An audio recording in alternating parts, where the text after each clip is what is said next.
Today, I'm at the Yarmouth County Museum and Archives, and I have to say, this is one of the most beautiful buildings I've been in a long, long time. The woodwork is absolutely breathtaking. It's almost worthwhile just to come to see the craftsmanship that went into it. Now, John, perhaps you can tell me what your title is and what exactly you do here. Well, right now I'm president of the Yarmouth County Historical Society as well as education chair. I've been that for a number of years. So as president of the society, I guess I have general oversight with the director here of operations. She looks after the nuts and bolts, and I chair the board. As education chair, work with the school system here, take lots of kids around the museum and all this sort of thing, so that keeps me reasonably busy. So it must be a handful keeping an eye on the kids, right? Oh, the kids are good. Don't have serious problems with the kids. They bring chaperones. Once in a while, there's a kid that's a little off, but I've never had a serious problem. That would have with been a kid me. Here. Probably. Now, looking back in history, maybe we can touch on the first peoples who lived here. We have an exhibit over there. The Mi'kmaq came here several thousand years ago. We have a number of artifacts. Many of them were collected along the Tusket River. Rivers were the highways of the Mi'kmaq. We've got bits and pieces of arrowheads, spearheads, plumb bobs, axe heads. Some things that maybe are a little bit difficult to find these days. There's a pair of moose hide boots there. Hard to find moose around now. Some baskets made from black ash. Black ash is the best sort of wood for making the baskets they used. And again, black ash is a species at risk. On the other hand, there's some other bits and pieces.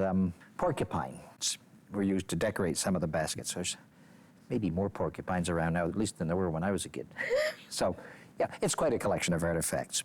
The other thing that's in that section is a strange rock that was found on the other side of Yarmouth Harbour back in the early 1800s. We call it the runic stone. We don't know if the Vikings got this far south, but the markings on that stone look like writing. People who know Norse runes had looked at it and said, it's not Viking. So who did it? Nobody seems to know. Does it resemble anything like the runes? Well, people sort of assumed that because the writing didn't look like anything that anybody had ever seen. You'd think that somebody, some expert in some ancient language or something like that, maybe might be able to identify those markings, but so far no luck. It's a mystery. Now, I'm looking at the prism from the lighthouse just above us. Oh, yes. Pretty spectacular. And that went in, I think it was 1907 roughly, into the old lighthouse over there. Yeah, I'm familiar with it because I work at Louisburg. Right. And there was the first lighthouse in Canada. Right. It's not, the original's gone, but now you have the foundations, right? So the whole coast would have been dotted with all these lighthouses, and you would have lighthouse keepers and their families. Mm-hmm. Yep, the lightkeeper's house is over there. They'd have to be there all the time. Now there aren't many lighthouses left, and things tend to be more automated. There must have been quite a few shipwrecks. Yes, over the years. I guess one of the greatest tragedies was the city of Monticello, which was wrecked off Sheboygan Point back, was it 1899, something like that, with over 30 people lost. She was a coastal steamer. That was a common means of transport in the good old days when the roads were lousy. Boats would go from port to port to port, and most of the time it was safe and reasonably comfortable, but bad weather would hit. But we do have a number of photos and bits and pieces from other shipwrecks over the years.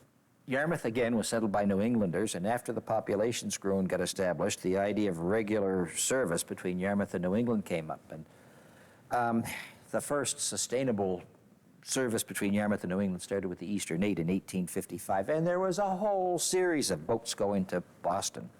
One of them, the North Star, back in 1919, ran aground on Green Island, just at the mouth of Yarmouth Harbor. She ran aground, so there was lots of stuff rescued off of her, salvaged. Liberated. Oh, yeah, well, people went out. She was a wreck. You may as well put the stuff to use, blankets and household utensils and things like that. But we also have the bell off the North Star, which was used in one of the old schoolhouses after that. Another shipwreck, which is over there in photo, was the City of New York, which ran aground off Sheboygan Point in 1952. She was built in 1884 in Norway, and she was called the Samson. She served the Norwegians in various capacities over the years. Rumor has it that in 1912, in April of 1912, she was off the coast of Newfoundland, maybe illegally sealing, and she saw these rockets going up in the air, thought the cops were after her. It turned out maybe it was rockets off the Titanic, which was in the process of sinking. They didn't go to help? They didn't go to help. They thought they were being pursued. Then, a few years after that, she was bought by the American Navy and renamed the city of New York.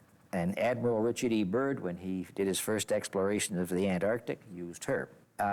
Sometime after that, the Navy declared her surplus. She was bought by a coastal shipping firm up around Bridgewater. And she was either coming into Yarmouth Harbor or going out when she ran aground off of Chebogue Point. So the Antarctic ice didn't get her, but Chebogue Point did. There is a nameplate over the big door here with the Samson. If you look on the other side, it says City of New York. Another shipwreck which is there is the Fleurus. She was originally a World War I Liberty ship, came into Yarmouth the summer of 1963 with a circus. The circus got off, they did their thing. They were loading when she burned and sank at Killam Brothers Wharf. One zebra died, all the other animals were rescued. We have a souvenir from the Fleurus as well inside here. It's the ball that was used by Shirley the elephant. She'd push it around the ring, she could stand on it. It's made of stainless steel, so it's pretty substantial. So that's another little souvenir. And Shirley, I understand, died in February of last year at a retired elephants sanctuary in Tennessee. All right, before we move on to our beautiful exhibits, perhaps you can tell me about the building itself. I mean, I'm very impressed with just the beauty of the woodworking and the craftsmanship. It was built 1892, opened up in 1893 as a Congregationalist church. Made from Shelburne granite on the outside, pretty substantial building. So from 1925 till 1927, this was Central United Church. My parents were married here in 1951. Anyway, they built a new church. All the United Churches in Yarmouth County consolidated into one. So this building became vacant. It went up for sale. There was a World War I veteran, Major Murphy, who wanted to give some money to the St. Ambrose Convent School. The treasurer of the society was able to get a hold of Major Murphy and say, Major Murphy, the convent school's closing down. I know what you can do with your money. The museum had previously been housed in a considerably smaller building in the north end of the town. So he provided enough money that they could afford to buy this building. And June the 9th, 1969 is when this place opened up as a museum. And it's been here ever since.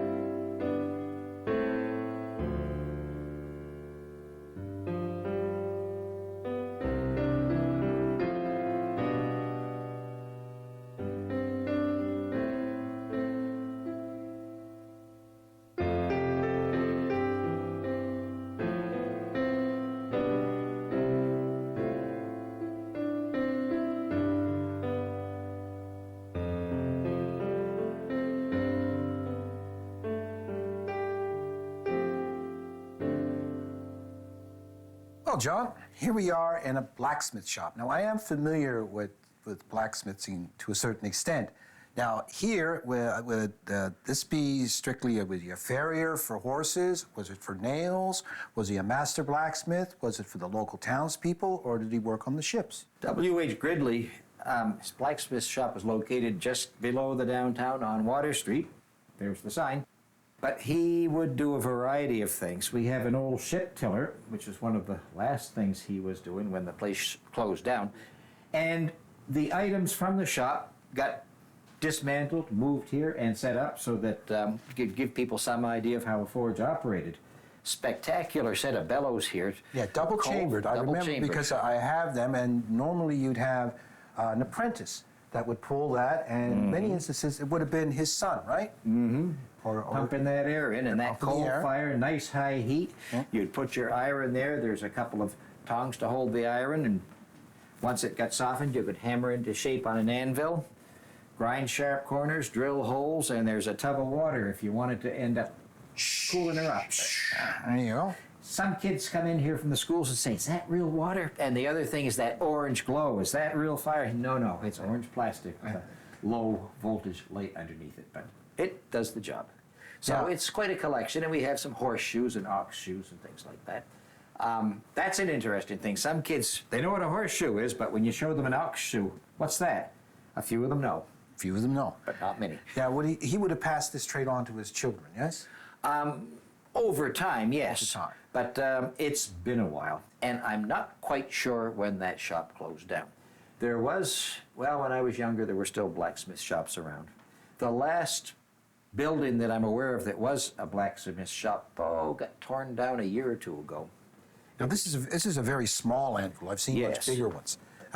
Portable. This one, yeah, exactly. Now, this one wouldn't have been made here. It would have been brought from maybe the States or England? Possibly. Because I don't see any markings on it. No. So, again, I don't know exactly where it meant. So he would have been really a jack of all trades. Yeah. If you needed 1,000 nails, because you Probably couldn't could go do to the that. hardware store at that time, right? So he'd make nails. And as you say, he was a farrier. He would have shoed horses and he would have oxen. Yes. Right? And how long was he in operation?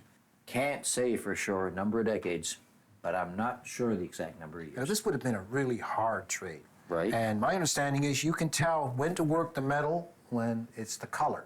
Right. Right? The whiter it is, the hotter it is. The hotter it is, And softer. then, of course, you would have working on the anvil. It would Right. probably be the blacksmith himself and his son or an apprentice that would hold and bang, bang, bang. It'd be strange. You'd have an arm out like this from holding the hammer and then a little one when you come Yeah, down, right? you become asymmetrical. I can remember Killam Brothers used to sell a lot of coal, and the sign up there was it Pennsylvania anthracite or something like that. That's the hard coal. So Yes. that would be good for smithies, forges. Yeah. And I see wheels there, so he was a wainwright as well. Yeah. So he would repair wagons, ships. Whatever people needed. And in the winter, I imagine people would gather because it was warm. Warm. It was warm. And instead of a barber shop, they'd be telling tales and everything else there, right? Exactly. Hang around here and tell some stories. And you say this was in operation until when? Mid-19th century, mid-20th century maybe? 20th. It's Not hard to sure. believe in 1950 Yeah. that there would be a blacksmith still here. Right? Oh, there were the odd small blacksmith around, into the 60s, 70s, something like that. Not sure when the last one closed down. That's one of the the unique things about this province is that a lot of these trades that go back centuries managed to survive into the 20th century. Now, whether Right. they're going to continue into the 21st, Hard to that's say. the question, right? Because how many people in the 1950s and 60s, aside from let's say rural areas in Ontario or places like that, would actually be able to go in and see a working blacksmith shop, to see a horse or an oxen being Right, shoed, right. or see a nail being produced, or wheels for a cart, right? And again, it's one of these skills that hopefully is not going to be completely lost. And it's hard to see the future. Maybe we'll look at the price of fuel going up and things like that. Maybe some of these skills are going to come in handy again. Horsepower, right? Yeah. All right. Well, I don't know about that because I remember my grandfather, he used to have a horse and he used to have a buggy. And we used to go and people would take rides in the buggy. He would go and he would make hay and we'd be on the back of the hay rides. And this is something I think has disappeared now. You don't see it. So for these museums, it's to keep alive That's part right. of Nova Scotia that for some instances doesn't exist anymore. That's right. And it's, in a way, it's a kind of a pity. I know progress goes on, but it is a kind of a pity because those of us of a certain generation, we can remember things like that. That's right. And we need to hand it over to the younger generation so that some of that sticks, because you never know what of it might come in handy for them. Well, we don't want to think about that, do we, right? No, we don't want to think about that. Well, I think I want to thank you very much for showing me the blacksmith shop, John. Glad to do it. And I think we better get out of here before you put me to work.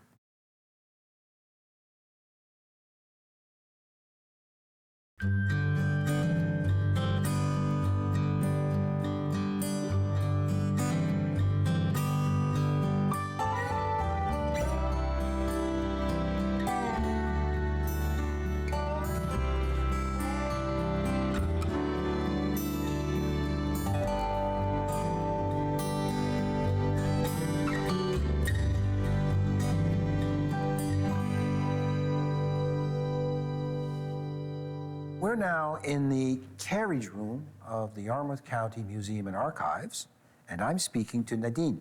Now, perhaps you could tell me what your position is here and what you do at the Museum and Archives. Well, I do a lot. I'm the director-curator for the Yarmouth County Museum, and this particular place that we're sitting in right now is the transportation section. of the education wing, which is a new addition to the museum. Now, I'm looking around, and I see some very interesting means of conveyance. We Everything have from- quite a large selection. Yeah, everything from a sleigh to, you tell me that's a stagecoach? Stagecoach, yes. And also, I see a hearse. Yes, and the hearse, I have to say, is my favorite thing in this particular room. It's not mine, because considering where it's going to be taken, Yeah, right? yeah. No, this was a lucky find. Years ago, I was traveling through Saint-Anne-de-Rousseau, and the hearse was on this gentleman's lawn. And every time I drive by, I thought, oh my gosh, wouldn't I love to have this? Hang on a minute.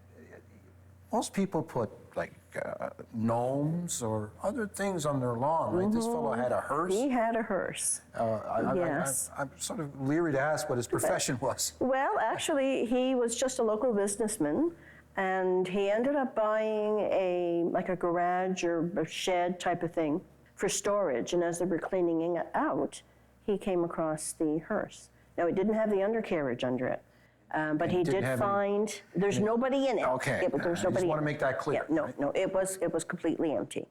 The undercarriage is something that he found and slipped the top on, but we really liked it because it has the original drapery in it, which is hard to find. A lot of the time it just rots and falls off. Now, he used to store it in a garage in the winter, so it was well taken care of. But every year he'd bring it out just because it was an oddity, and he had a lot of people stop.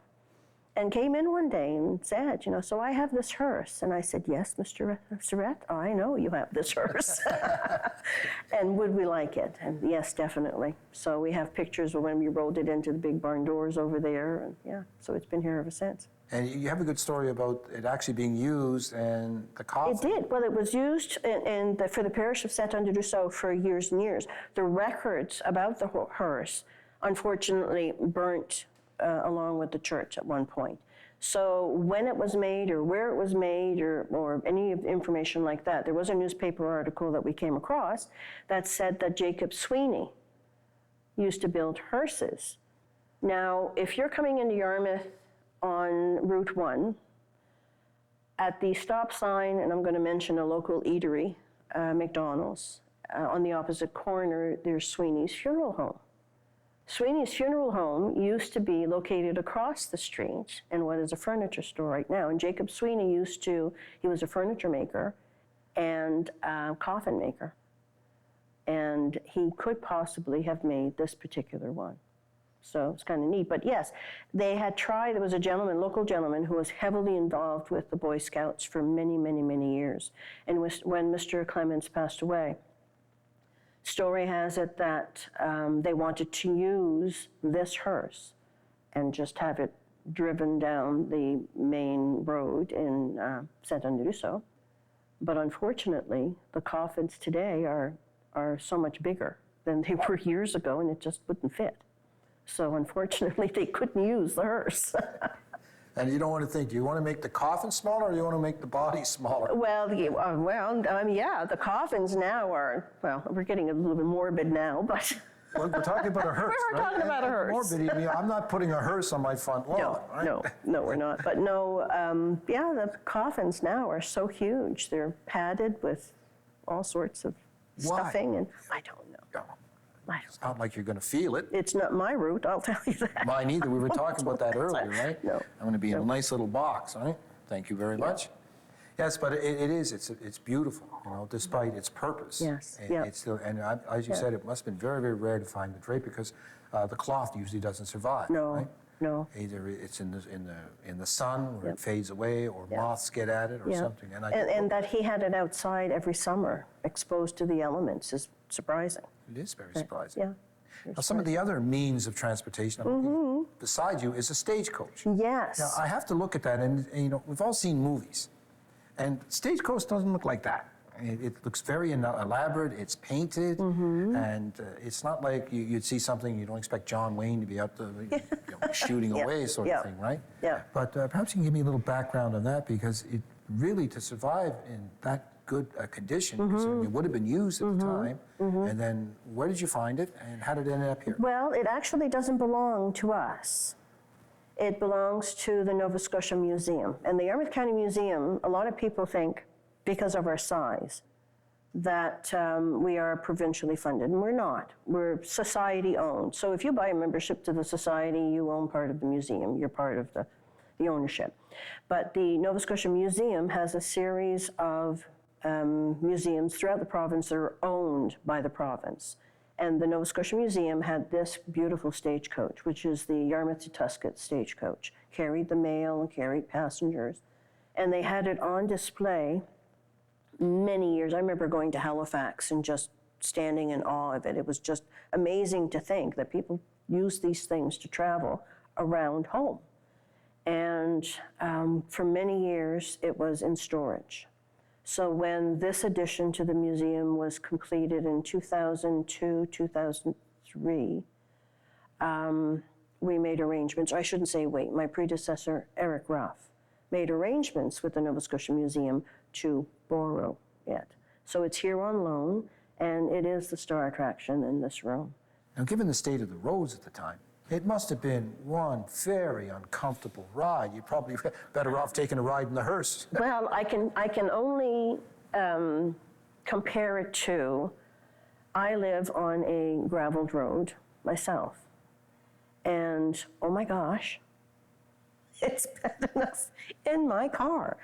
I can't imagine going down the Lake George Road in a stagecoach. And this was like a 6 to 8 hour voyage from Yarmouth to Tuscot. Not counting stops when people had... Not counting stops, yes, yep. And you would have had, what, ruts and potholes, so you would have been bouncing Yep. half the way down Mud, there. getting bogged down in How mud. many horses would have pulled it? 2 to 4. 2 to 4. This one, I believe, had 4. So again, that's not like Yeah. the movies where you see 8 of them, right? Oh, yes, No? yeah. No, 8 would have had more speed, but yeah, I don't know how fast you want to go through all that. No. Now, would they change horses, or would the horses... They would. They had a station that they'd stay overnight and rest up the horses or switch them out if they were going to turn around. I can't see them traveling through those roads at night. So most of the time it was an overnight stay, and they would get refresh horses in the next morning and then load up and come back this way.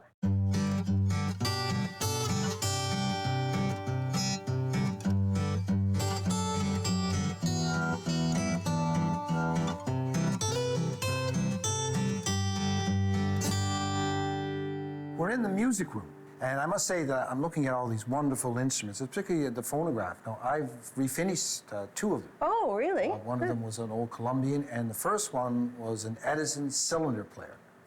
So I had to do a little bit of research to find out about it. But some of these I don't recognize. I recognize the phonograph and the music box. I recognize that. But I know there was a player piano. But the ones that I've seen, they're metal. But this has paper. This isn't a, this is what they call a piano player and not a player piano. All right. There's a difference. A player piano does its own thing. But a piano player, you actually have to put some effort into it. You got to work? It does work. Would you like to try? Well, if you insist. It works on a bellows. All right. And the music is just this roll of paper that has perforations in it. And it works on a bellows system. The pedals activate the hammers that are actually on the back on the keys, the direct keys of the piano. And the nice thing about this is if you were talented and knew how to play the piano, which I don't, you could roll this away from the piano and you still had access to a musical instrument. But if you couldn't, like I can't, then this was awesome because you could put it up there, put a new roll in, whatever music you wanted to listen to, and have a seat, and just, you get exercise, you get music, and you could also have a cup of tea while you were doing it. Now I'm going to play us out on the worst music you ever heard. Yeehaw!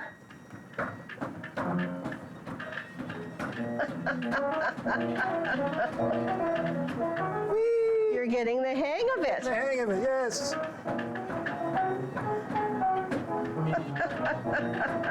I feel like the Phantom of the Opera.